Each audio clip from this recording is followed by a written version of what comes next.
السلام علیکم دوستو 1400 سال پہلے جب اسلام اس دنیا میں آیا تو اس نے اپنے ماننے والوں کو ہر اس کام کا درس دیا جس کو کرنے سے انسانی معاشرے میں بہتری آتی ہے۔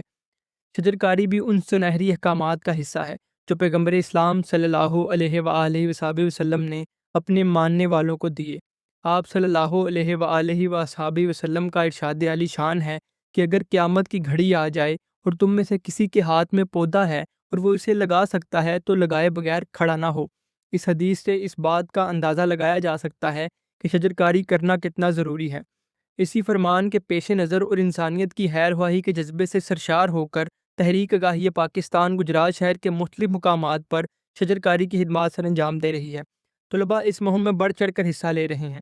قبرستانوں میں، کھلے میدانوں میں اور اس کے علاوہ گلیوں میں بھی شجرکاری کی جا رہی ہے۔ وہ کسی شاعر نے کیا خوب کہا تھا کہ ہم تو محروم ہیں سایوں کی رفاقت سے مگر آنے والے کے لیے پیڑ لگا دیتے ہیں۔ تحریک آگاہی پاکستان کے پلیٹ فارم سے سب لوگوں سے گزارش کی جاتی ہے کہ وہ جتنا ہو سکے پودے لگانے کی کوشش کریں اور پاکستان کے مستقبل کو محفوظ بنانے میں مددگار ثابت ہوں۔ دوستو، اس کے ساتھ ساتھ ہم ایک اور موضوع کی طرف آپ کی توجہ دلانا چاہتے ہیں اور وہ موضوع ہے گجرات ڈویژن کا۔ اب تو گجرات ڈویژن کی اپیل کرتے وقت بے بسی کا احساس ہوتا ہے اور ایسا لگتا ہے کہ گجرات پاکستان کا نہیں بلکہ بھارت کا کوئی شہر ہے۔ گجرات کے حکمرانوں نے عوام سے ایسے وعدے کر لیے ہیں جنہیں پورا کرنے کی ان کی سکت ہی نہیں ہے۔ ڈھیروں کے حساب سے وعدے کیے گئے، ہم یہ کریں گے، ہم وہ کریں گے، parks and horti culture authority بنے گی، نیا سیوریج سسٹم بنے گا، انڈسٹریل فیز 2 بنے گا، فلائی اوورز بنیں گے، نئے سکولز بنیں گے، کالجز بنیں گے، انجینئرنگ یونیورسٹی بنے گی، لیکن ملا کیا؟ صرف جھوٹے دلاسے، اور خیر اب تو کوئی شخص وہ بھی نہیں دیتا۔ کاغذات میں گجرات کو آج بھی ڈویژن لکھا جاتا ہے لیکن حقیقت میں اس کے ساتھ سلوک تحصیلوں والا کیا جا رہا ہے۔ لیڈران اپنی موج میں مست ہیں، ہر شخص کریڈٹ کا بھوکا ہے، انہیں کوئی پرواہ نہیں گجرات ڈویژن بنے یا نہ بنے۔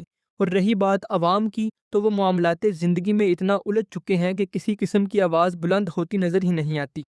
گجرات کے وکلاء، صحافی اور تاجران کسی قسم کی مزاحمت نہ کر رہے ہیں اور نہ کرنا چاہتے ہیں۔ اس وقت گجرات کا حال اس فوج جیسا ہے جو اپنے سالار کے بغیر ہی جنگ لڑنے نکل پڑتی ہے۔ گجرات کے لیڈروں، سیاستدانوں، تاجروں، وکلاء اور صحافی برادری سے التماس ہے کہ خدارا اس موضوع پر غور کریں، گجرات ڈویژن کو بحال اور فعال کروائیں۔ گجرات ڈویژن کی بحالی کا تعلق کسی ایک شخص کے فائدے سے نہیں بلکہ اس کا تعلق گجرات میں رہنے والے ہر ایک شخص سے ہے، اور خدا کے لیے اپنے ذاتی مفادات کی بجائے عوامی فلاح پر غور کیا جائے تو بہتر ہوگا۔ گجرات کے لیڈران سے گزارش ہے کہ گجرات کے لوگوں کو ان کا حق دلوایا جائے اور عوام کو بتایا جائے کہ گجرات کے لیڈران گجرات کی سرزمین سے مخلص ہیں اور اس سرزمین سے محبت کرتے ہیں۔ ہم حکومت پاکستان سے بھی مطالبہ کرتے ہیں کہ گجرات ڈویژن کو فی الفور فعال اور بحال کروایا جائے، کمشنر اور RPO کے دفاتر قائم کروائے جائیں اور دوسرے انتظامی معاملات کے لیے فنڈز بھی مہیا کروائے جائیں۔